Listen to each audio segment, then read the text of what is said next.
Imagine you are trapped inside the dark, suffocating belly of a wooden cargo ship. The ceiling is barely 5 feet high, forcing you to constantly crouch in the shadows. There are no windows, no fresh air, and absolutely no privacy whatsoever. You are sharing this tiny rocking prison with 101 other terrified passengers, alongside pigs, chickens, and aggressive dogs. The stench of unwashed bodies and raw sewage is truly unbearable. Outside, the freezing violent storms of the North Atlantic are smashing against the wooden hull so hard that the main support beam of the ship literally cracks in half. You are thousands of miles away from your home, sailing toward a terrifying wilderness where previous colonists had resorted to unthinkable taboos just to survive one more day. Why would anyone willingly choose to endure this living hell? The modern, democratic foundation of the United States was not thoughtfully designed by wealthy philosophers sitting in comfortable European palaces. It was in historical reality, pieced together by a group of desperate religious refugees on the damp, leaking deck of a wooden ship, using nothing but a piece of parchment and absolute desperation. Today, we are going to tear away the charming fairy tale of the peaceful Pilgrims. We are going to explore the brutal, terrifying, and incredible true story of the Mayflower. To understand why these resilient people risked their entire lives, we must first clearly understand what they were frantically running away from. In the early 17th century, the King of England, James I, was not just the political ruler of the nation. He was also the supreme, unquestioned head of the Church of England. In this strict era, religion and politics were tightly bound together. If you dared to disagree with the king's official church, you were not just considered a religious heretic. You were legally classified as a dangerous traitor to the royal crown. There was a radical group of believers, formerly known as the Separatists. They firmly believed that the Church of England was deeply corrupt, focusing entirely too much on earthly wealth, elaborate rituals, and gold. They wanted to completely separate themselves from this system and create a pure, strict, and isolated religious community. King James absolutely despised them.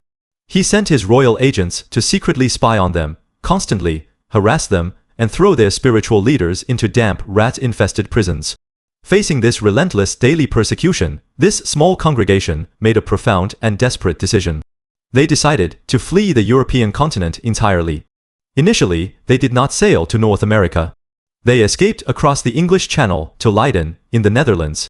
The Dutch society was highly tolerant of different religious beliefs, and for over a decade, the separatists lived there in relative peace. But there was a massive, unforeseen problem.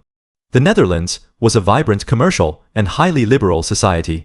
As the quiet years passed, the strict separatist elders watched in absolute horror as their own children began speaking the Dutch language, fluently adopting fashionable Dutch clothing, and openly enjoying Dutch secular entertainment.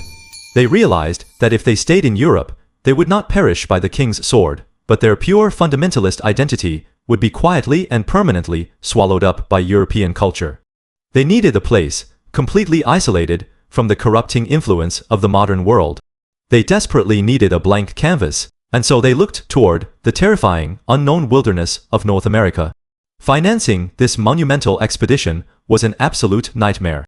These were poor, humble, working-class people, simple weavers, tailors, and shoemakers. They had to sign highly exploitative financial contracts with ruthless London investors just to fund the hazardous journey.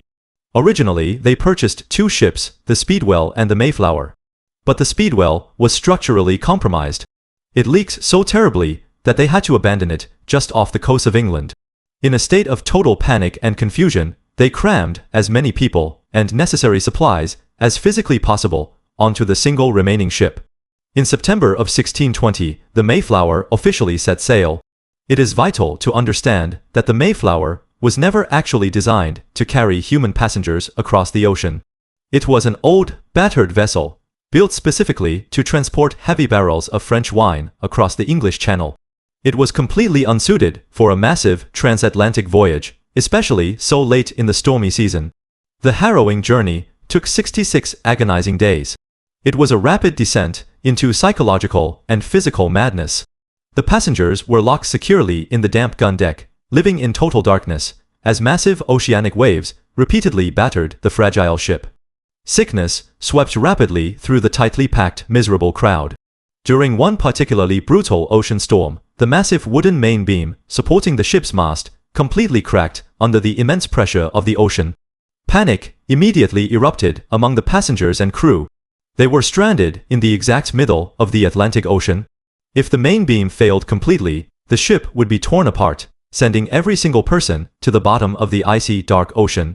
In a stroke of miraculous historical luck, one of the passengers had brought a massive iron screw, meant for a mechanical printing press. They bravely used it to force the heavy beam back into its proper place, narrowly avoiding a watery grave. Finally, in early November, someone spotted the distant shoreline. But their immense relief instantly turned into a massive, unforeseen political crisis. They were originally supposed to land near the Hudson River, an area that was legally under the established jurisdiction of the Virginia Company. But the violent, relentless storms had blown them hundreds of miles dangerously off course. They found themselves looking at the barren, freezing, and unwelcoming coast of Cape Cod, Massachusetts. This massive geographical error created an immediate explosive legal vacuum. Let me explain exactly why this was so dangerous. Only about half of the passengers on the Mayflower were the religious separatists, whom we now commonly call the Pilgrims. The other half were secular individuals, hired by the wealthy investors, blacksmiths, professional soldiers, and desperate indentured servants. The religious group cautiously called them the strangers. When the strangers realized they had landed completely outside the legal territory of the Virginia Company, they began to openly whisper about mutiny. They argued fiercely that since there was no legal government and no king's charter for this specific piece of land, absolutely nobody had any legal authority over them. They announced boldly that as soon as they stepped off the ship, they would take their weapons, abandon the religious fanatics, and do whatever they pleased in the wilderness. William Bradford, one of the wise separatist leaders, realized that if the group split apart in this freezing hostile environment, they would all perish within a single month. He had to invent a functioning government, completely out of thin air, before anyone was allowed to leave the wooden ship. On November 11, 1620, the adult men gathered in the cramped, smelly main cabin of the Mayflower. They carefully drafted a short, yet incredibly powerful, document, stating that they would bind themselves together into a civil body politic. They promised that they would create and obey equal laws for the general good of the entire colony. This was the legendary Mayflower Compact. It remains one of the most important political documents in human history. Why? Because historically, political power always came from the top down. Kings received power from a divine source, and kings then gave power to the ordinary people. But on this freezing, isolated ship, these desperate refugees declared that legitimate political power could be generated from the bottom up. They declared that a legitimate government could be created simply by the mutual consent of the governed people. The democratic soul of the United States was born in a moment of absolute panic, simply to prevent a violent mutiny. With the political crisis temporarily resolved, they finally stepped onto the land. They chose an abandoned area they called Plymouth to build their new settlement. But the precise timing of their arrival was a literal death sentence. It was late November in New England. The harsh ground was frozen solid. They could not plant any crops. They had no adequate shelter to protect them from the elements. The brutal, unforgiving winter crashed down upon them without any mercy whatsoever. This dark period became known as the general sickness. It was a horrific, deadly combination of severe scurvy, raging pneumonia, and sheer exposure to the freezing, biting wind. The living conditions were so horrific that people began dropping dead every single day. The living were so incredibly weak from deep starvation and illness that they could barely drag the lifeless bodies out of the makeshift dirt floor cabins. Out of the 102 hopeful passengers who arrived, exactly half of them perished before the spring thaw arrived. There were desperate times when only 6 or 7 people were healthy enough to chop firewood, fetch freezing water, and care for the dozens of dying patients. To hide their profound vulnerability from the surrounding Native American tribes, the Pilgrims would drag their fallen into the woods at night. They buried them in unmarked hidden graves, flattening the dirt carefully so the natives wouldn't know how few of them were actually left. They were holding on by a frayed thread. They were doomed to become the next tragic Roanoke. Before we uncover the miraculous arrival that saved them from total annihilation, if you are fascinated by the hidden dark truths of history, make sure to hit that subscribe button right now. Give this video a like, and tell me in the comments below, would you have signed the Mayflower Compact to prevent a mutiny? Your comments help shape this channel. Now let us look at the miracle. In March of 1621, a miracle walked straight out of the forest. A tall, proud Native American warrior casually walked right into the absolute center of the English settlement. The terrified, weakened colonists grabbed their heavy muskets, but the man raised his hand peacefully, and to their absolute shock, spoke to them in clear, perfect English. His name was Samoset. A few days later, he returned with another Native American, whose English was even better. His name was Tisquantum, but history remembers him as Squanto. Squanto's life story is more unbelievable than any modern Hollywood movie. Years before the Mayflower ever arrived, Squanto had been violently kidnapped by a ruthless English sea captain. He was transported across the Atlantic Ocean and sold into slavery in Spain. He managed to bravely escape, made his way to London, learned the English language fluently, and eventually managed to catch a ride on an exploration ship back to North America. But when Squanto finally returned to his home village of Patuxet, the exact spot where the Pilgrims had now built Plymouth, he found a silent graveyard. His entire tribe, his family, and everyone he had ever known, had been completely wiped out by the invisible plagues brought by earlier European fishermen. Squanto was a man without a people. The Pilgrims were a people without a single clue how to survive in this land. It was a powerful partnership forged by mutual tragedy. Squanto stepped in and saved the English colony from total annihilation, teaching the starving Pilgrims how to survive. He taught them how to use dead fish to fertilize the sandy nutrient-poor New England soil. He taught them how to successfully plant the three sisters, corn, beans, and squash. He showed them exactly where to catch eels in the muddy rivers, and how to safely hunt local game. More importantly, Squanto acted as a brilliant strategic diplomat.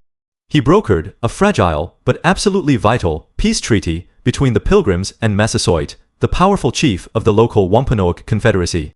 Chief Massasoit's people had also been heavily decimated by disease, and he desperately needed the English steel weapons and European alliances to firmly defend his territory against rival tribes. In the crisp autumn of 1621, thanks entirely to Squanto's vital agricultural lessons, the Pilgrims finally harvested a successful crop. To celebrate their unlikely survival, they held a massive 3-day feast. Chief Massasoit arrived with 90 of his warriors, bringing 5 deer to generously share. This specific event has been heavily romanticized in American culture as the first Thanksgiving. But it wasn't a warm gathering of close friends. It was a tense, heavily armed, diplomatic feast between two very different groups of people who desperately needed each other to survive in a hostile world. The Pilgrims had miraculously won their massive gamble. They survived the winter, secured an alliance, and established their strict, pure religious society in the wilderness. They had built what they famously called their city upon a hill, a beacon of religious purity for the rest of the world to admire. But absolute purity always comes with a terrifying cost. To protect their city upon a hill, the Puritans created a society of intense, constant surveillance. Neighbors closely watched neighbors. Every single action was judged. The deep fear of sin, the fear of the devil, and the fear of the dark unexplored forests surrounding their towns created a massive psychological pressure cooker. For decades, this severe repression built up tightly, squeezing the minds of the colonists. And ultimately, this intense religious paranoia would violently explode. Half a century later, in a small, freezing village in Massachusetts, a group of young girls would begin to violently convulse on the floor, pointing their fingers and screaming about invisible demons. This dark, uncontrollable hysteria would rapidly trigger the most infamous and horrifying legal tragedy in American history. We will enter the terrifying, unpredictable madness of the Salem witch trials in the next episode.